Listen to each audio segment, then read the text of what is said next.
Olá, boa tarde, estamos chegando, o programa Gente que Fala está no ar, 12:02, eu sou o Mauro Friesman, nossa audiência nos acompanha pela Rádio Trianon AM 740 de São Paulo, também pela Rádio Universal AM 810 de Santos. Pessoal, hoje é quinta-feira, edição do Gente do MPD que Fala, parceria nossa com o Movimento do Ministério Público Democrático e o apoio da Câmara Brasileira de Diagnóstico Laboratorial. Os nossos convidados de hoje para análise, para o debate dos nossos assuntos. E com a gente também o professor Gonzalo Vecina, Gonzalo Vecina Neto, professor da Faculdade de Saúde Pública da Universidade de São Paulo, idealizador do SUS e da Anvisa. Professor Gonzalo, mais uma vez bem-vindo. Tudo bem? Vamos levando aqui como permite esse momento tão difícil da vida nacional. É um prazer estar com vocês aqui, com os nossos espectadores, na tentativa de discutir os fatos desse momento grave da vida nacional. Então vamos lá, 12:05, vamos discutir os nossos temas.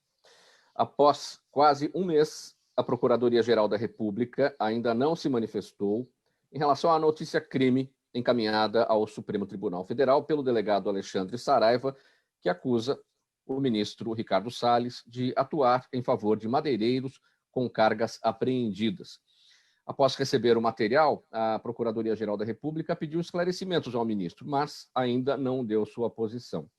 O mesmo tipo de suspeita levou a Polícia Federal a realizar ontem uma ação em endereços do ministro Ricardo Salles, em São Paulo, em Brasília e também no Pará. O ministro do STF, Alexandre de Moraes, relator deste caso, não pediu manifestação da PGR, da Procuradoria-Geral da República, para autorizar aquelas buscas de ontem. Professor Gonzalo Vecina, dá para a gente fazer um paralelo entre a saúde ambiental do Brasil com a saúde da população de uma maneira geral, nesse momento de pandemia? Tem uma analogia aí nessas duas situações? Seu microfone, professor. Eu acredito que sim, porque há uma disposição do presidente, por exemplo, em negar a importância de vacina, e por isso ele proibiu a compra de vacina. Nós, se tivéssemos comprado vacinas em número suficiente, como os países da Europa, Estados Unidos compraram, nós estaríamos terminando de vacinar agora em maio a população brasileira. E isso não vai ser possível porque nós não compramos vacina. Ele nega a vacina, ele nega a máscara, ele nega o isolamento social, ele nega tudo que pode combater a pandemia. Da mesma forma, ele acha que destruir a Amazônia é progresso.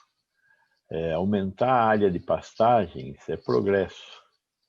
Plantar soja no bioma da Amazônia, no bioma do Pantanal, no bioma do Cerrado, é progresso.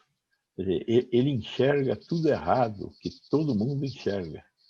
Então, essa atitude é uma atitude que nega a ciência, por um lado, né? E, por outro lado, ela tem se alimentado também, eu acho que é importante a gente falar, de um certo acovardamento da sociedade brasileira. Nós nos sentimos acuados, porque nós não conseguimos discutir com esse nível de ignorância que ele coloca. E aí falamos, não tem o que fazer contra esse cara, né? Como se fosse uma coisa irreversível. Nós temos que responder à altura a isso, nós temos que sair dessa posição de acovardamento e temos que ir à luta, porque senão esse homem vai destruir o Brasil, além do número de mortes que ele irá patrocinar, como já patrocinou. Professor Gonzalo Vecina, o microbiologista John McConnell, editor da revista científica The Lancet Infectious Diseases, que publicou as mais importantes pesquisas sobre a pandemia e os imunizantes nos últimos meses, avaliou nessa semana que, com o ritmo de vacinação no mundo, a imunização só chegará a todos no final de 2023. Ele destacou que o fim da pandemia está necessariamente vinculado às ações globais. E sobre o Brasil, Connell entende que é preciso aliar duas estratégias: acelerar a imunização e intensificar as medidas preventivas. Primeiramente, professor, eu gostaria que o senhor falasse, até para a gente tratar do tema aqui, sobre a importância de John McConnell. Quem é ele? Ele é um É importante falar a respeito. Ele é um infectologista importante, que tem uma tradição nessa área da infectologia, né? É um dos principais articuladores das publicações de uma das revistas mais importantes do mundo, que é o Lancet. Então, é uma autoridade falando sobre esse assunto. Nós temos que ouvir e aceitar, não tem muito o que discutir pelo posicionamento, pelo conhecimento dele. Então, quando ele fala dessas duas questões, quer dizer, temos que vacinar, por um lado, e por outro lado, nós temos que resguardar um pouco o isolamento social, essas questões, é o que nós devíamos estar fazendo. Nós infelizmente, já disse aqui, não temos vacina, então vacinamos pouco. E nós estamos andando no caminho oposto ao do isolamento social. E tivemos uma primeira onda que foi importante, tivemos uma segunda onda terrível, que acabamos de viver a coisa de semanas, e os governos resolveram relaxar. E agora nós estamos num momento de relaxamento. Não, vamos permitir que as unidades que estão abertas, que era para funcionar com 30% de pessoal, possa funcionar com 60% de pessoas.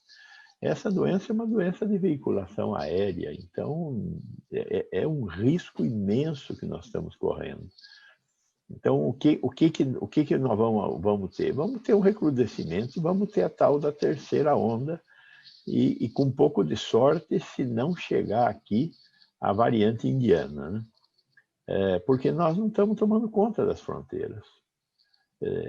Num mundo que anda de avião, dificilmente você vai conseguir segurar só num país como a Nova Zelândia, que é uma ilha pequena e tal, você consegue evitar que entre lá um paciente contaminado com a variante indiana. Um país poroso, imenso como o Brasil, esqueça, vai entrar. Agora, quanto mais tempo demorar para entrar, mais vidas nós salvaremos até nós conseguirmos vacinar toda a população. Então, ele está absolutamente coberto de razão e tem mais, essa questão do mundo. Quer dizer, para nós aqui, a gente fala de vacina como se a vacina fosse um ato meu. Quer dizer, vou me vacinar, me vacinei, acabou. Não esquece. Vacinação é um ato coletivo.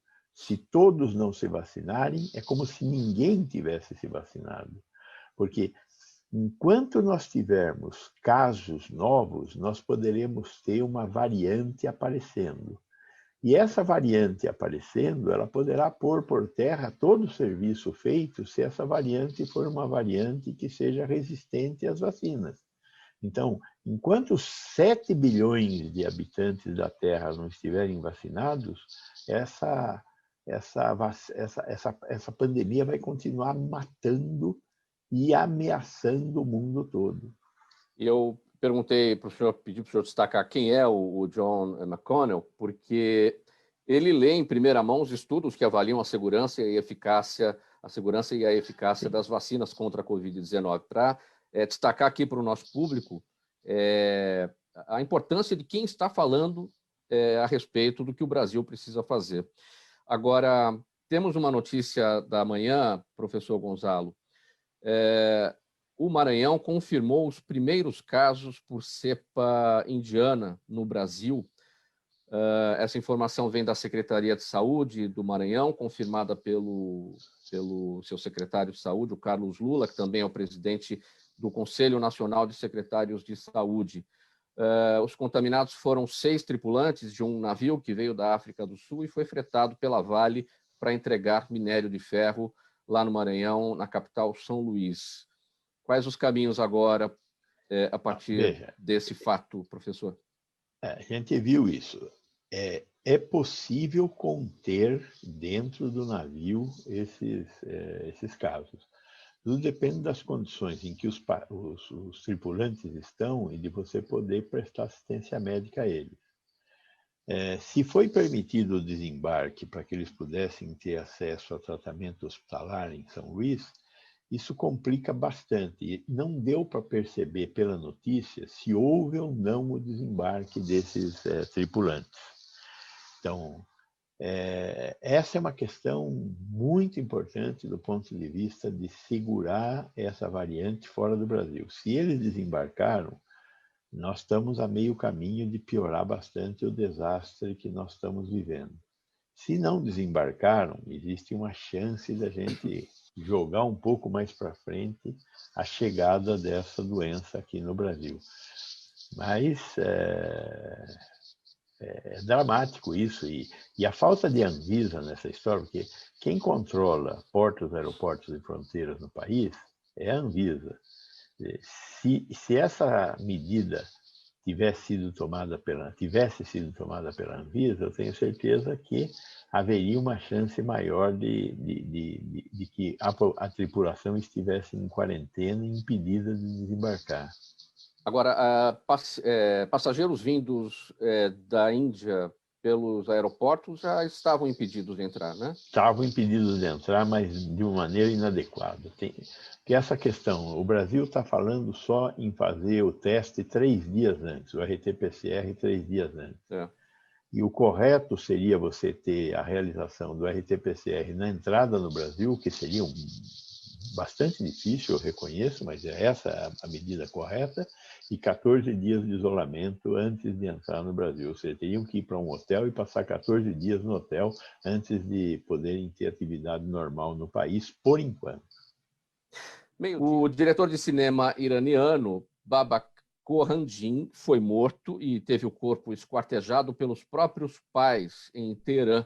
Ele foi dopado e assassinado a facadas após uma discussão com o pai, que não aceitava o fato de o filho ter 47 anos de idade e não ser casado.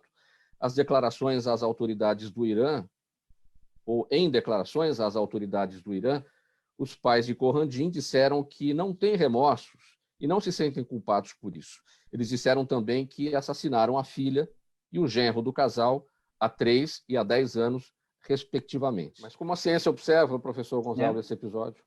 Num paralelo com a nossa realidade aqui. Bem, a questão cultural, a Cláudia falou bem, entendeu? Não, a outra... eu acho que a doutora Cláudia foi fantástica. Eu acho que a gente tem que levar em conta que se a sociedade não discute o que ela considera ser uma anormalidade, nós nunca vamos descobrir que isso é normal. Então, esta história tem que estar, de fato, tem que estar na escola. Se a gente não formar crianças que entendam a diferença de gênero como algo normal, nós vamos continuar achando que isso é anormal. Agora, a questão da reação é fruto da impunidade. A impunidade é um problema grave no país. Se você mata, se você agride, eu acho que isso que aconteceu no Irã só nos deixa um pouco mais, assim,